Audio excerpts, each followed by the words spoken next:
के जो लोग ये होते थे उनके खिलाफ मैं केस फाइल करता था, जो मैं सेक्टर वगैरह। सुना है आप किताबें भी लिखते हैं, तो जी। कितनी किताबें आज तक लिख चुके हैं?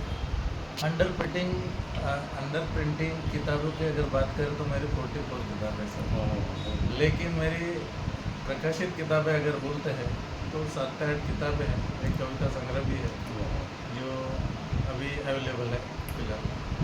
और मेरा सबसे अच्छा किताब जो है गवर्नमेंट को है ना लोगों को संदेश देने वाला, तो एक मराठी किताब लिखा था जो मुझे मराठी तो आती नहीं मगर लिखने की कोशिश किया था। और वो किताब है मेरा पिंडाला कावड़ा शिवला, डोक्याला कधी शिवणार। अच्छा। ये मेरा किताब है और बहुत जानी मानी किताब है और बहुत ज़्यादा फेमस हुई किताब है। उस किताब के अंदर में जो लिखा गया है, तो पुणे के एक जोशी थे, उन्होंने मुझे फ़ोन करके बोला था, तो मैंने उनको बताया था कि भैया आप डेफिनेशन की केस कर दीजिए मेरे ऊपर में, क्योंकि वो किताब में जो रेफरेंस लिस्ट है, मैंने उनसे कहा कि देवी भागवत पुराण मैंने नहीं लिखा, मंजीरी पुराण मैंने नहीं लिखा, तुकाराम गाथा मैंने नहीं लिखा, भागवत पुराण मैंने नहीं लिखा, क्रांति से प्रतिक्रांति ये किताब मैंने नहीं लिखा, एकनाथ गाथा मैंने नहीं लिखा, तुकाराम गाथा मैंने नहीं लिखा। ऐसी बहुत सी किताबों का वहाँ पर रेफरेंस है जो मैंने नहीं लिखा। उसमें एक गरुड़ पुराण भी होता है, गरुड़ पुराण भी है, मंजीरी पुराण भी है, ये सब पुराने वगैरह मैंने तो लिखा नहीं। तो वो जो किताब लिखा है सर, वो किताब के अंदर में ऐसी चीज़ें हैं कि जो आदमी पढ़ेगा तो उनको लगेगा कि हम जो कुछ कार्य कर रहे हैं तो व्यर्थ कर रहे हैं, ऐसा उनको लगेगा। तो एक उदाहरण के तौर पर बता दूं मैं आपको कि जब मैं किताब लिख रहा था तो मैं इलाहाबाद जा रहा था। इलाहाबाद में मेरी मुलाकात हो गई, तो वो अपने पिताजी का कलश लेके जा रहा था। तो बातचीत में क्या हुआ, वो आदमी पूरा इतना सीरियस हो गया कि उसने वो कलश रेलवे से बाहर फेंकना चाहा। मैंने उसको रोका।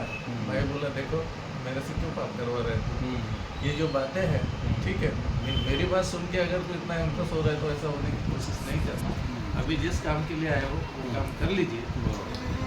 उसके बाद में मैं वहाँ से जाके वापस आ गया। वापस आने के बाद में मुझे लगा कि मैं किताब क्यों लिख रहा हूँ, ऐसा मुझे थोड़ा गिल्टी महसूस भी हुआ था, जबकि वो सब पुरानों में लिखा हुआ है। ये मेरे हाथ पे है ना, मैंने अपने तरफ से कुछ लिखने की बिल्कुल ऐसा है। वो भी किताब है मेरा, मंथन किताब है सर, मेरा भीमा कोरेगांव किताब है, पेचादा के प्रभुक है, कविता संग्रह है मेरा वाला, अक्स नाम की कविता है। तो ऐसी किताबें हैं। अभी मेरा किताब आएगा, लेटेस्ट किताब आएगा गीता रहस्य, जो लोकमान्य तिलक ने लिखा था उसका एक पार्ट करके मेरा किताब आने वाला है गीता रहस्य। दूसरा किताब है तुकाराम गाथा।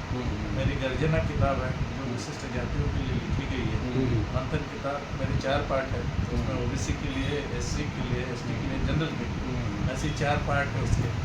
तो एक रिसर्च पेपर है ये सब, और इसमें समाज को कुछ मिले, यही मेरा उद्देश्य है, इसलिए लेखन का भी काम करता हूँ।